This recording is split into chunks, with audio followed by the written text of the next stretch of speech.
മാനസാന്തരത്തിന്റെ പടവുകൾ പ്രോഗ്രാമിൽ നാം ഇന്ന് പരിചയപ്പെടുന്നത് തിരുവനന്തപുരം ജില്ലയിൽ നെയ്യാറ്റിൻകരയ്ക്ക് സമീപം വെള്ളറട അഞ്ചുമരംകാല സ്വദേശി ജിനോ റോയിന്റെ ജീവിതാനുഭവങ്ങളും സാക്ഷ്യങ്ങളുമാണ്.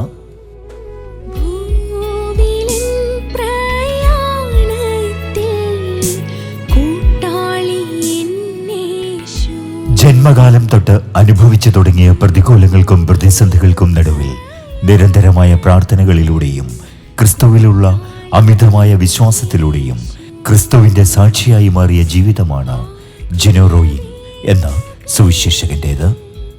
കൗമാരകാലത്ത് കണ്ടെത്തി കൈപിടിച്ച കർത്താവിന്റെ കരം പിടിച്ച് യൗവനകാലത്ത് സുവിശേഷത്തിന്റെ വയലുകളിൽ വേലകൾ തുടരുകയാണ് ജിനോ റോയിൻ.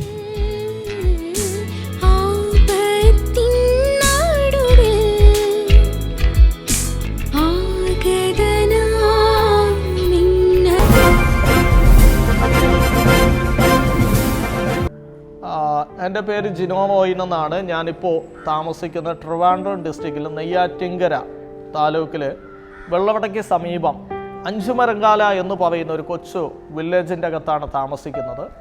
പ്രത്യേകിച്ചും ഞാൻ ഇന്ന് കൂടിക്കൊണ്ടിരിക്കുന്ന സഭ യഹോവയിരെ ദൈവസഭ ഡാലിമുഖം സഭയിലെ ഒരു സഹശുശ്രൂഷകനായിട്ട് അസോസിയേറ്റ് പാസ്റ്ററായിട്ടാണ് ഇന്ന് സേവനം ചെയ്യുന്നത്.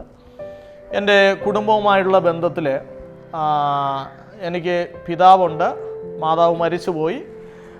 അതുപോലെ തന്നെ എനിക്കൊരു സഹോദരനുണ്ട്, എൻ്റെ വൈഫ്, കുഞ്ഞ്. അങ്ങനെ ഞങ്ങളുടെ കുടുംബമാണ്. എൻ്റെ വൈഫ്, കുഞ്ഞ്, പിതാവ്, പിന്നെ ഒരു സഹോദരനുണ്ട്, മാരേജാണ്. ഇങ്ങനെ അടങ്ങുന്ന ഒരു കുടുംബമാണ്.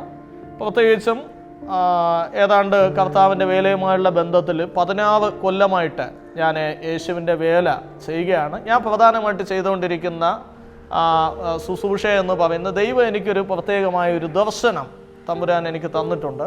ഒരു അപ്പോസ്തലികമായിട്ടുള്ളൊരു ശുശ്രൂഷയുണ്ട്. നോർത്ത് ഇന്ത്യയുടെ പല സംസ്ഥാനങ്ങളിൽ ഞാൻ കർത്താവിൻ്റെ വേലയുമായുള്ള ബന്ധത്തിൽ ഞാൻ പോയിട്ടുണ്ട്. ഗുജറാത്ത്, രാജസ്ഥാൻ, ഒറീസ, ഇങ്ങനെയൊക്കെ ഒത്തിരി, ആന്ധ്രാപ്രദേശ്, ഇങ്ങനെയൊക്കെ ഒത്തിരി സ്ഥലങ്ങളിൽ ഞാൻ കർത്താവിൻ്റെ വേലയുമായുള്ള ബന്ധത്തിൽ ഇന്നും യാത്ര ചെയ്തുകൊണ്ടിരിക്കുന്ന ഒരു ശുശ്രൂഷകനാണ്.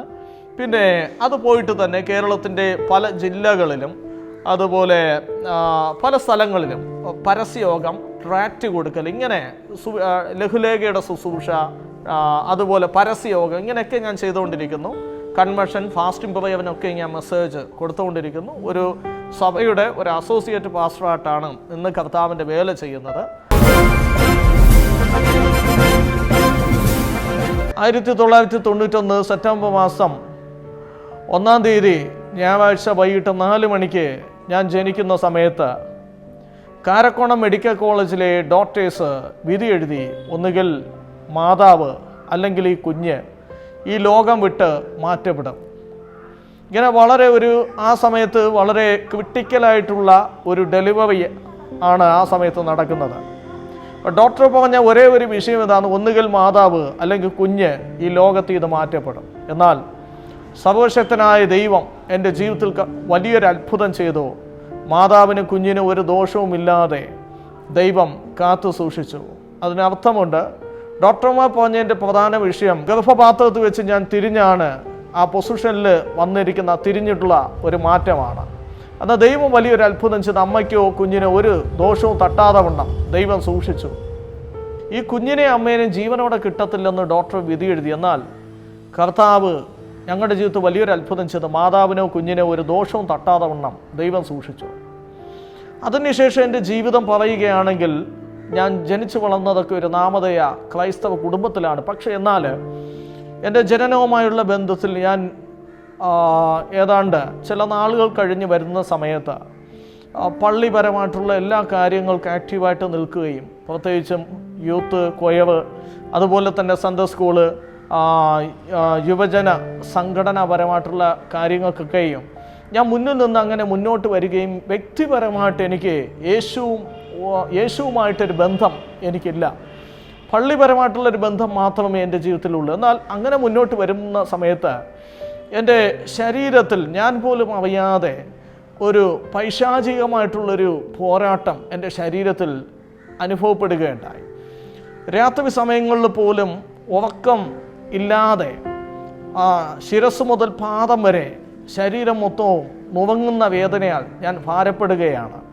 എന്നാൽ തലച്ചോറും തലയോട്ടിയും തമ്മിലുള്ള ബന്ധം വിച്ഛേദിച്ച് പോകുമ്പോഴുള്ള ഒരു ബുദ്ധിമുട്ടും അതുപോലെ ശാരീരികമായിട്ടൊക്കെയും ഞാൻ വളരെയേറെ വേദനപ്പെട്ട് അങ്ങനെ ഏതാണ്ട് പല ഹോസ്പിറ്റലിലും മാറി പോവുകയും അവിടെ നിന്നൊക്കെ രാത്രി സമയം 1, 2, 3 ടൈമിന് അവിടെ ഹോസ്പിറ്റലിൽ കൊണ്ടുപോകുന്ന സമയത്ത് ഡോക്ടർമാർ സ്ഥിരീകരിക്കുന്നു ഇത് രോഗം എന്ന് പറയാൻ തന്നെ ഇല്ല എന്ന് പറഞ്ഞുകൊണ്ട് അപ്പോൾ ചില മെഡിസിനൊക്കെയും കയ്യിൽ തരികയും എല്ലാ ദിവസങ്ങളും ഞാൻ മെഡിസിൻ ആ ഡോക്ടർമാർ പറയുന്ന സമയങ്ങൾ ഇങ്ങനെ യൂസ് ചെയ്തുകൊണ്ടിരുന്ന ഒരു അനുഭവം എൻ്റെ ജീവിതത്തിലുണ്ട്.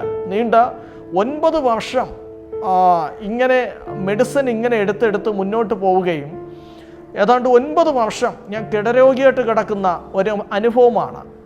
എൻ്റെ കിടക്കയിൽ നിന്ന് എനിക്കൊരിക്കൽ എഴുക്കാൻ പറ്റത്തില്ല. മരുന്ന് ഇങ്ങനെ മാറി കഴിക്കുന്നുണ്ട്. മാത്രമല്ല ഒരു വ്യക്തി എൻ്റെ ഭവനത്തിൽ വന്നു കഴിഞ്ഞാൽ പോലും എനിക്ക് നിവർന്നിരുന്ന് സംസാരിക്കാൻ കഴിയാത്തൊരനുഭവമാണ്. സ്കൂളിൽ പോലും ഞാൻ പോകുന്ന മാത്രമേ തന്നെ എൻ്റെ കരം നിറച്ച് ഇംഗ്ലീഷ് മരുന്നും കൊണ്ടാണ് ഞാൻ സ്കൂളിലേക്ക് പോകുന്നത്. ഇങ്ങനെ മുന്നോട്ട് പോയിക്കൊണ്ടിരിക്കുന്ന സമയത്ത് ഒരു ഘട്ടത്തിൽ എൻ്റെ ഭവനവുമായുള്ള ബന്ധത്തിൽ കുറച്ച് അകലത്തായിട്ട് ഒരാത്മാവിൽ സത്യത്തിൽ ആരാധിക്കുന്ന ഒരു പെന്തക്കോസ്ത് സഭ അവിടെ പുതുതായിട്ട് സ്റ്റാർട്ട് ചെയ്യുകയും അവിടെ പോകുന്ന ഒരു സഹോദരി ഞങ്ങളെ ക്ഷണിച്ചു. ഇതുപോലെ ഒരു സത്യത്തിൽ ആത്മാവിൽ ആരാധിക്കുന്ന ഒരു സഭ ദേശത്തിലുണ്ട്, നിങ്ങൾ വന്നു കഴിഞ്ഞാൽ നിശ്ചയമായിട്ടും ഈ വിഷയത്തിനൊക്കെയും പരിഹാരം ദൈവം അയക്കുമെന്ന് പറഞ്ഞു. അങ്ങനെ ഞങ്ങൾ അവിടേക്ക് പോവുകയും ആദ്യത്തെ പ്രാവശ്യം ഞാൻ പോകുന്ന സമയത്ത് എനിക്ക് പ്രധാനമായിട്ട് എൻ്റെ ശരീരത്തിലോ ഒന്നും അനുഭവപ്പെട്ടില്ല. ഞാനൊരു കഥ കേൾക്കുന്നത് പോലെയാണ് അവിടെ ഇരുന്ന് ദൈവവചനം കേട്ടത്. എന്നാൽ വേദപുസ്തകം പറയുന്നത് പോലെ എല്ലാത്തിനും ഒരു സമയമുണ്ട്, ദൈവത്തിനെ പ്രവർത്തിപ്പാൻ എല്ലാത്തിനും ഒരു സമയമുണ്ട്.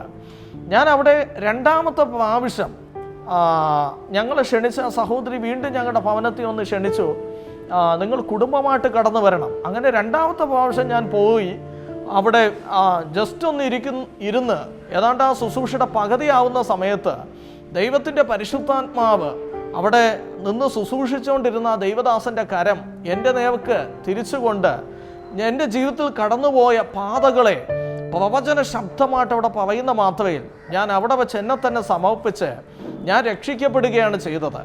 എന്നാൽ ഞാൻ രക്ഷിക്കപ്പെടുന്ന സമയത്ത് ശരിക്കും എൻ്റെ മനസ്സിൽ തോന്നിയ ഒരു അനുഭവം, ഈ ദൈവദാസൻ ഫോളോ ചെയ്യുന്ന യേശുവിനെ നീ ഫോളോ ചെയ്യണം. ആരോ ഒരാൾ ഇങ്ങനെ സംസാരിക്കുമ്പോൾ ഒരു അനുഭവം ഉണ്ടായി. പക്ഷേ എനിക്ക് അറിയത്തില്ല ഇത് ദൈവശബ്ദമാണെന്ന് എനിക്ക് തിരിച്ചറിയാൻ കഴിഞ്ഞില്ല. അങ്ങനെ ആവർത്തിച്ച് ഈ ശബ്ദം ഇങ്ങനെ കടന്നു വന്നു, ആ ദൈവദാസൻ ഫോളോ ചെയ്യുന്ന യേശുവിനെ നീയും ഫോളോ ചെയ്യണം. അങ്ങനെ കടന്നു വരുന്ന സമയത്ത് ഒരു ദിവസം എനിക്ക് ആ ദൈവദാസൻ്റെ ഭവനത്തിൽ ഒരിക്കൽ പോകുവാൻ ഒരവസരം കിട്ടി. അതിനെ ഒരു മുഖാന്തരം എന്ന് പറയുന്നത് ഒരു സ്പെഷ്യലായിട്ടൊരു പ്രാർത്ഥന ആ ദേവദാസൻ്റെ ഭവനത്തിൽ നടക്കുമ്പോൾ തന്നെ അദ്ദേഹത്തിൻ്റെ ഭാഗത്തു നിന്നൊരു ക്ഷണം കുടുംബത്തിൽ നിന്നുണ്ടായി. അങ്ങനെ ആ ക്ഷണപ്രകാരം ഞാൻ മാത്രമായിട്ട് ഒരു വെള്ളിയാഴ്ച രാത്രി ഞാൻ കടന്നു പോവുകയും ആ രാത്രി വെച്ച് തന്നെ ദൈവത്തിൻ്റെ പരിശുദ്ധാത്മാവ് എൻ്റെ ശരീരത്തിൻ്റെ അകത്തേക്ക് നിഴലിട്ടു. ആ ദൈവത്തിൻ്റെ പരിശുദ്ധാത്മാവ് എൻ്റെ ശരീരത്തിലേക്ക് നിഴലിടുന്ന സമയത്ത് ഞാൻ പോലും അറിയാതെ എൻ്റെ ശരീരത്തിൻ്റെ ഉള്ളിൽ 9 വർഷമായിട്ട് അനുഭവിച്ചുകൊണ്ടിരുന്ന ആ മന്ത്രവാദത്തിൻ്റെ ശക്തികൾ, ആ വിചാരത്തിൻ്റെ ശക്തികൾ, ഞാൻ പോലും അറിയാതെ ആ ശക്തികൾ എന്നെ വിട്ട് മാറുകയും ഞാൻ 9 വർഷം അനുഭവിച്ച ആ രോഗ അവസ്ഥയിൽ നിന്ന് പൂർണ്ണമായിട്ടൊരു വിടുതൽ സർവശക്തനായിട്ട് ദൈവം എൻ്റെ മേൽ കൈമാറുകയാണ് ചെയ്തത്. പരിശുദ്ധാത്മാവിനെ ഞാൻ പ്രാപിക്കുകയാണ് ചെയ്തത്. അഭിഷേകം ഞാൻ പ്രാപിക്കുകയാണ് ചെയ്തത്. അത് നിമിത്തം ഞാൻ എൻ്റെ യൗവന പ്രായത്തിൽ എന്നെ തന്നെ സമർപ്പിച്ചു. 14ാമത്തെ വയസ്സിൽ കർത്താവിൻ്റെ ശബ്ദം കേട്ട് വ്യക്തമായിട്ട് നീ എൻ്റെ വേലയ്ക്ക് വേണ്ടി ഇറങ്ങണമെന്ന് പറഞ്ഞ് 14ാമത്തെ വയസ്സിൽ ഞാൻ എന്നെ തന്നെ സമർപ്പിച്ച് മുന്നോട്ട് യാത്ര ചെയ്തു. എൻ്റെ കുടുംബമൊക്കെയും ഇത് നിമിത്തം രക്ഷിക്കപ്പെടുകയും സ്നാനപ്പെടുകയും ചെയ്തു.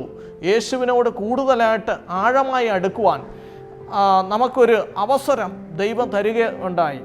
എന്നാൽ അത് മാത്രമല്ല, ഞാൻ 14ാമത്തെ വയസ്സിൽ ഈ യേശുവിലേക്ക് കടന്നു വരുന്ന സമയത്ത് എനിക്ക് വാസ്തവത്തിൽ കർത്താവ് ആരാണെന്ന് അറിയണം എന്നൊരാഗ്രഹം എൻ്റെ ഉള്ളിൽ വരികയും ഞാൻ അധികമായി ദൈവവചനം അങ്ങനെ കേട്ടും ഗ്രഹിച്ചും അതുപോലെ ചില ദൈവദാസന്മാരുടെ പ്രസംഗങ്ങളൊക്കെയും കേട്ട് മുന്നോട്ട് വരുന്ന മാത്രയിൽ ജീവിതത്തിൽ പലവിധമാകുന്ന ശോധനകളും പ്രതികൂലങ്ങളും കഷ്ടതകളും ഞെരുക്കങ്ങളും കടന്നു വന്നു. എന്നാൽ ഞാൻ 2011 ഈ കഷ്ടതകളും ഞെരുക്കങ്ങളും കടന്നു വന്നു എന്ന് വെച്ചാൽ 2011 ഞാൻ കൊട്ടാരക്കരയ്ക്ക് സമീപം IPCയുടെ ഒരു കുമ്പനാട് അംഗീകരിച്ച ഒരു സെമിനാരി ഉണ്ട്, കേരള തിയോളജിക്കൽ സെമിനാരി. അവിടെ വചനം പഠിക്കുവാൻ വേണ്ടി പോകുന്നു. 2011 പോയപ്പോൾ ഒരു കുഴപ്പമില്ല. പക്ഷേ 2012 കടന്നു വരുന്ന സമയത്ത് എൻ്റെ ഫോണിൽ ഒരു ഫോൺ കോൾ ഇങ്ങനെ ഉണ്ടായി.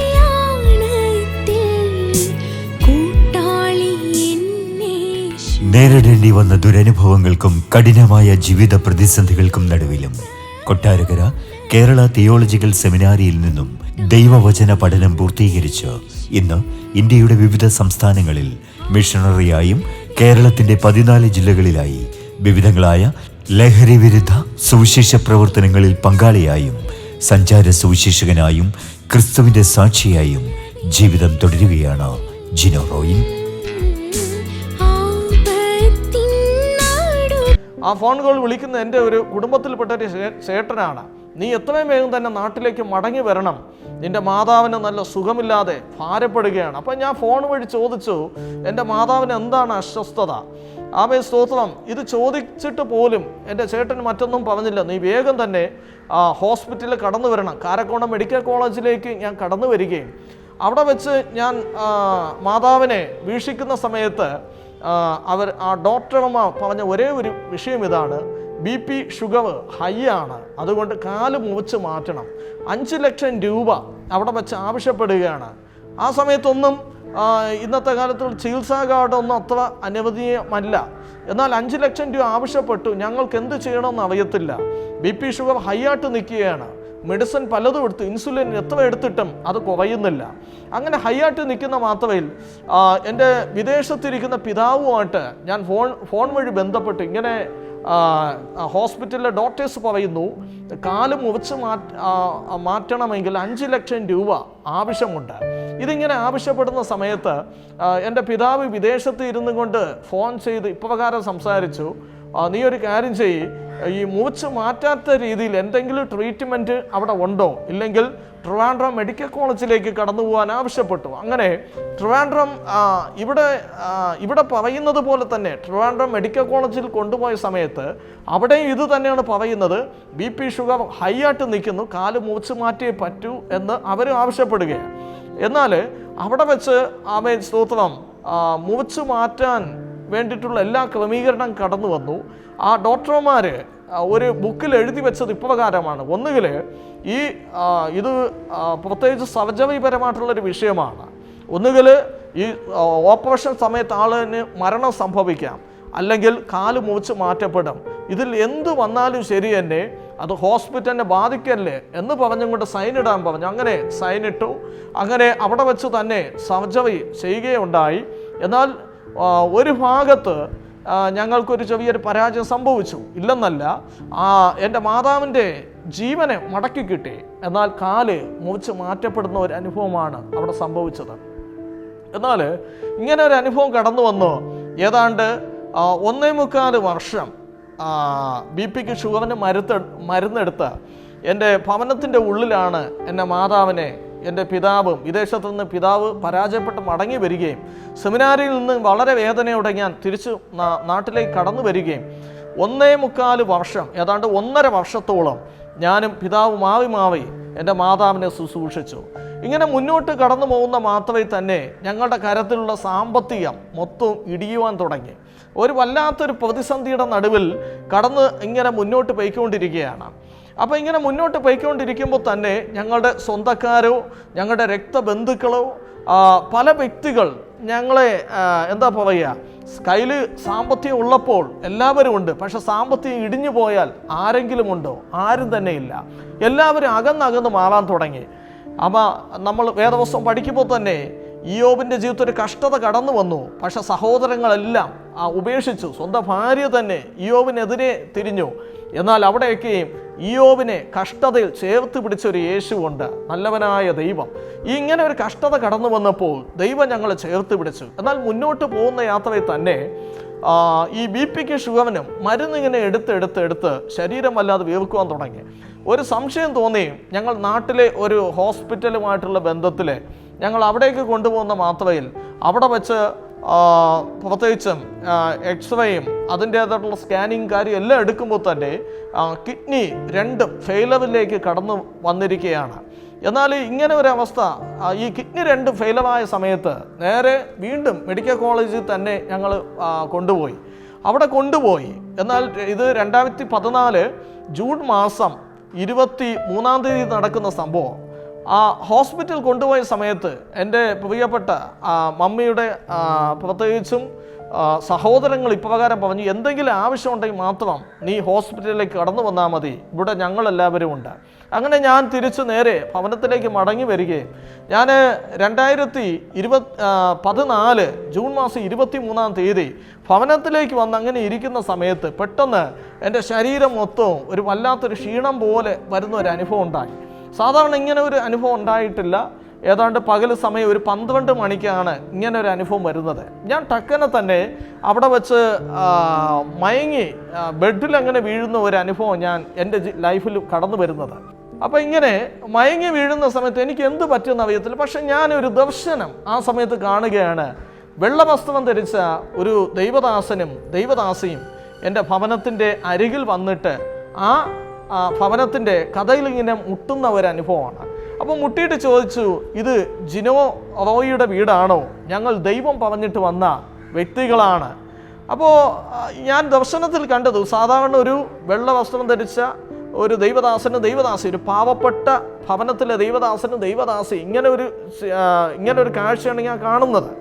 അപ്പോൾ ആ ദർശനം സംസാരിക്കുകയാണ്, നമ്മളെല്ലാം ദൈവമക്കൾ സകല പാപവും പോക്കി ശുദ്ധീകരിച്ചിരിക്കുന്നു എന്ന് പറഞ്ഞ് എൻ്റെ കയ്യിലൊരു ഗിഫ്റ്റ് കൈമാറുന്ന ഒരു അനുഭവമാണ് ഞാൻ അവിടെ വെച്ച് കാണുന്നത്. എന്നാൽ 2014 ജൂൺ മാസം 23-ാം തീയതി ഈ കാഴ്ച കാണുകയും 2014 ജൂൺ മാസം 24-ാം തീയതി രാത്രി 9 മണിക്കും 10 മണിക്കും ഇടയ്ക്ക് എൻ്റെ സഹോദരൻ ഒരു ദർശനം ഇങ്ങനെ കാണുകയുണ്ടായി. അപ്പോൾ ഈ സമയത്ത് ഞാൻ മമ്മിക്ക് അല്പം രോഗം അല്പം കഠിനമാവുകയും ഞാൻ നേരെ മെഡിക്കൽ കോളേജിലേക്ക് കടന്നു പോകുന്നു. മറുസൈഡിൽ എൻ്റെ സഹോദരൻ ഭവനത്തിൻ്റെ അകത്തായിരിക്കുന്നു. 9 മണിക്കും 10-നും ഇടയ്ക്ക് അവൻ ഒരു ദർശനം കണ്ട് എങ്ങനെയെന്ന് വെച്ചാൽ പിറ്റേ ദിവസം, അതായത് ഒരു നമ്മുടെ ഭവനവുമായുള്ള ബന്ധത്തിൽ ഒരു വലിയ ടാപ്പ് ഇങ്ങനെ വിരിച്ചിട്ടുണ്ട്. പച്ച, ചുവപ്പ്, മഞ്ഞ, നീല ഇങ്ങനെ കുറേ കസേര ഇങ്ങനെ കിടക്കുന്ന ഒരു കാഴ്ചയാണ്. അപ്പോൾ ഈ ദർശനം കാണുമ്പോൾ തന്നെ അവന് മനസ്സിലായി പിറ്റേ ദിവസം 2014 ജൂൺ മാസം 25-ാം തീയതി പകല് എന്തോ ഒന്ന് സംഭവിക്കാൻ പോകുന്നു. അപ്പോൾ ഇതിങ്ങനെ കണ്ടുകൊണ്ടിരിക്കുന്ന മാത്രമേ തന്നെ ടക്കന് ഒരു ശബ്ദം, അത് എവിടെ നിന്നാണ് വന്നതെന്ന് അറിയത്തില്ല, ആകാശത്തിൻ്റെ ഏതോ ഒരു കോണിയിൽ നിന്ന് ഒരു ശബ്ദം ഇങ്ങനെ കടന്നു വരികയാണ്. ആ ഭവനത്തിൻ്റെ അകത്ത് കടന്നു വന്നിട്ട് ആ ശബ്ദം, ഒരു വ്യത്യാസമുണ്ട് ആ ശബ്ദത്തിന്, പെരുവെള്ളത്തിൻ്റെ ഇരച്ചിൽ പോലൊരു ശബ്ദമാണ്. ആ ശബ്ദം ഇങ്ങനെ കടന്നു വന്നിട്ട് പറയുകയാണ്, നാളെ പകല് 12:25 നിൻ്റെ മാതാവ് ഈ ഭൂമുഖത്ത് കാണത്തില്ല, പക്ഷെ നിൻ്റെ മാതാവ് എൻ്റെ കയ്യിൽ സുരക്ഷിതമാണ്. ഈ ശബ്ദം ഇങ്ങനെ കേൾക്കുമ്പോൾ തന്നെ എൻ്റെ സഹോദരന് മനസ്സിലായി, നാളെ പകൽ സമയം ഈ ഭവനം ഒരു മരണ വീടായിട്ട് മാറുകയാണ്. നാളെ പകല് 11:25 മാതാവ് ഈ ഭൂമിയിൽ നിന്ന് മാറ്റപ്പെടും. എന്നാൽ ഞാൻ കണ്ട ദർശനവും എൻ്റെ സഹോദരൻ കണ്ട ദർശനവും രണ്ട് അനുഭവത്തിൽ നിൽക്കുകയാണ്. അപ്പോൾ ഇത് പിറ്റേ ദിവസം ആ ദർശനത്തിൽ എൻ്റെ സഹോദരനോട് എന്താണോ ദൈവം സംസാരിച്ചത് അതുപോലെ തന്നെ കൃത്യം 12:25 ആയതും മെഡിക്കൽ കോളേജിൽ വെച്ച് എൻ്റെ മാതാവ് ഈ ലോകം വിട്ട് മാറ്റപ്പെടുകയാണ് ചെയ്തത്. എന്നാൽ ആ ശവശരീരം ഒന്ന് താങ്ങിയെടുക്കുവാൻ എൻ്റെ സഹോദരങ്ങൾ ആരും കടന്നു വന്നില്ല. ഞാനും എൻ്റെ പിതാവും കൂടെ അവിടെ വെച്ച് ചെയ്ത ഒരു അനുഭവമുണ്ട്. ഒരു കാല് മുറിച്ചു മാറ്റി, 2 കിഡ്നി ഇല്ല, 2 മാതാവിൻ്റെ 2 കണ്ണും അവ 2 പേർക്കായിട്ട് ദാനം ചെയ്തു എന്ന് അന്ന് മെഡിക്കൽ കോളേജ് സ്ഥിരീകരിച്ചു. അപ്പം ഞങ്ങളുടെ അനുവാദത്തോടെ കൂടെ തന്നെയാണ് ആ കണ്ണ് ദാനം ചെയ്തത്. എന്നാൽ 2 കിഡ്നിയില്ല, അതുപോലെ തന്നെ ഒരു കാലില്ല, ആമേൻ 2 കണ്ണ് ദാനം ചെയ്ത് പഞ്ഞിക്കഷ്ണം അടച്ചു കൊണ്ടുവരുന്ന ഒരു 43-കാരിയുടെ ശവശരീരമാണ് മെഡിക്കൽ കോളേജിൽ നിന്ന് ഞാനും എൻ്റെ പിതാവും അവിടെ നിന്ന് കൊണ്ടുവരുന്നത്. ഈ ഡെഡ് ബോഡി ആംബുലൻസിൽ കയറ്റുമ്പോൾ തന്നെ ഞാൻ പുറകെ സീറ്റിൽ വന്ന് ഇങ്ങനെ ചിന്തിച്ചു, ഇനി അമ്മ എന്ന് പറഞ്ഞ് വിളിക്കുവാൻ എനിക്കൊരമ്മയില്ല. അങ്ങനെ വളരെ ഞാൻ മുന്നോട്ട് കടന്നുപോയി. ആ ദിവസത്തെ ആ ശവസംസ്കാര ശുശ്രൂഷ എല്ലാം 2014 ജൂൺ മാസം 26 സ്റ്റോപ്പ് ആവുമ്പോൾ ആ ശവസംസ്കാര ശുശ്രൂഷ എല്ലാം കഴിഞ്ഞു. അങ്ങനെ ഏതാണ്ട് 14 തൊട്ട് 17 വരെയുള്ള പീരീഡ് എൻ്റെ ജീവിതത്തിൽ സഹിക്കാൻ കഴിയാത്ത കഷ്ടതയാണ്. പ്രതികൂലങ്ങളും പ്രതിസന്ധികളും കഷ്ടങ്ങളും നഷ്ടങ്ങളും, അതുപോലെ തന്നെ കഴിക്കുവാൻ ഒരുപിടി ആഹാരമില്ല, പ്രത്യേകിച്ചും വിശപ്പ് കൊണ്ട് സഹിക്കാൻ കഴിയാതെ ഞാൻ പോകാതിരുന്ന പല ഭവനങ്ങളിലേക്ക് പോകുമ്പോൾ അവിടെയൊക്കെ അവർ ചിന്തിച്ചൊരു ചിന്ത, സ്നേഹം, അവർ ചിന്തിക്കുന്ന അവരോടുള്ള സ്നേഹനിമിത്തമാണ് ഞങ്ങളുടെ ഭവനത്തിൽ വന്ന് ഉച്ച ഫുഡ് പ്രിയപ്പെട്ട സഹോദരൻ ജിനോ കഴിക്കുന്നത്. വാസ്തവം പറഞ്ഞാൽ അതങ്ങനെയല്ല. ഞങ്ങൾക്ക് കഴിക്കുവാൻ ആഹാരമില്ലാതെ അത്രത്തോളമുള്ള വിശപ്പ് ഞങ്ങളുടെ ശരീരത്തിൽ ആ സമയത്തുണ്ടായിരുന്നു. ആ വിശപ്പിനെ പിടിച്ചു നിർത്തുവാൻ വേണ്ടിയിട്ടാണ് ഇന്നലെ വരെ ഇല്ലാത്ത ബന്ധുക്കളുടെ ഭവനത്തിലേക്ക് ഞങ്ങൾ കടന്നുപോയത്.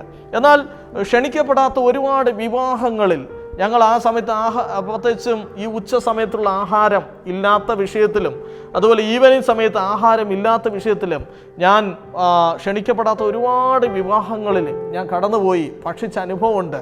കഴിക്കുവാൻ ആഹാരമില്ല.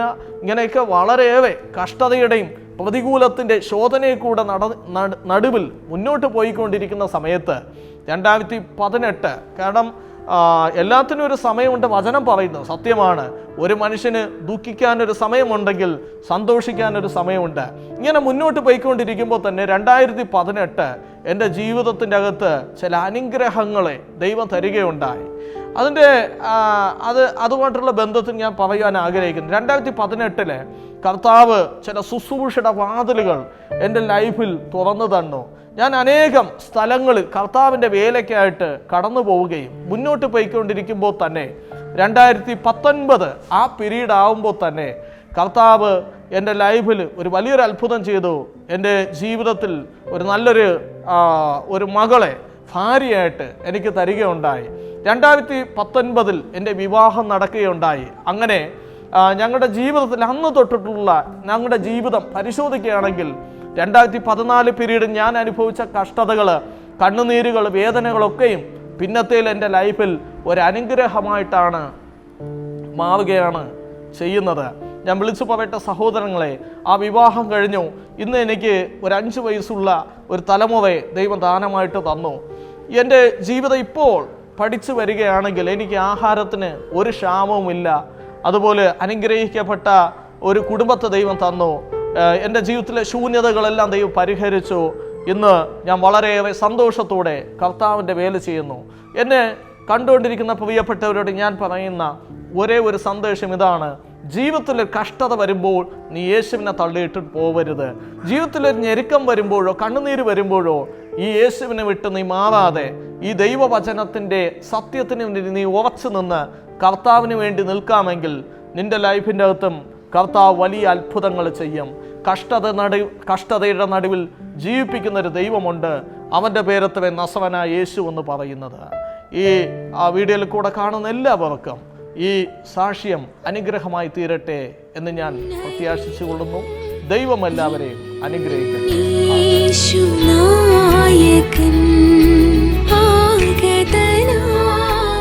നിലവിൽ വെള്ളറടയ്ക്ക് സമീപം ഡാലുമുഖം യഹോവ യിരേ ദൈവസഭ സഹശുശ്രൂഷകനായും വടക്കേ ഇന്ത്യൻ മിഷണറിയായും സാമൂഹിക തിന്മകൾക്കെതിരെയും ലഹരിവിരുദ്ധ പ്രവർത്തനങ്ങളിലും സജീവമായി പങ്കെടുത്തുകൊണ്ട് ക്രിസ്തുവിലൂടെയുള്ള വിമോചനം പ്രസംഗിച്ചും സുവിശേഷത്തിന്റെ വയലുകളിൽ കുടുംബമായി പ്രവർത്തിച്ചും സഞ്ചാര സുവിശേഷകൻ എന്ന നിലയിൽ ജീവിതം തുടരുകയാണ് ജിനോ റോയി.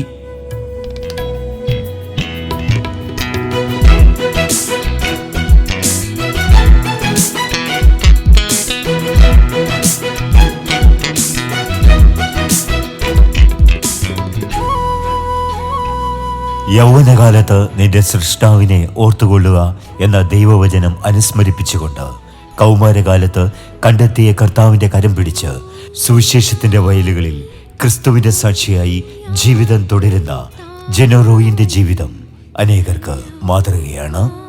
അനേകർക്ക് ക്രിസ്തുവിലൂടെയുള്ള ആശ്വാസവും ആനന്ദവും പ്രദാനം ചെയ്തുകൊണ്ടും ജീവിതം തുടരുന്ന സഞ്ചാര സുവിശേഷകൻ തിരുവനന്തപുരം ജില്ലയിൽ നെയ്യാറ്റിൻകരയ്ക്ക് സമീപം വെള്ളറട അഞ്ചുമരം കാല സ്വദേശി സഞ്ചാര സുവിശേഷകൻ ജെനോറോയിന്റെ ജീവിതാനുഭവങ്ങളും സാക്ഷ്യങ്ങളും പങ്കുവെച്ചുകൊണ്ട് മാനസാന്തരത്തിന്റെ പടവുകൾ ഇന്നത്തെ അധ്യായം ഇവിടെ പൂർണ്ണമാവുന്നു.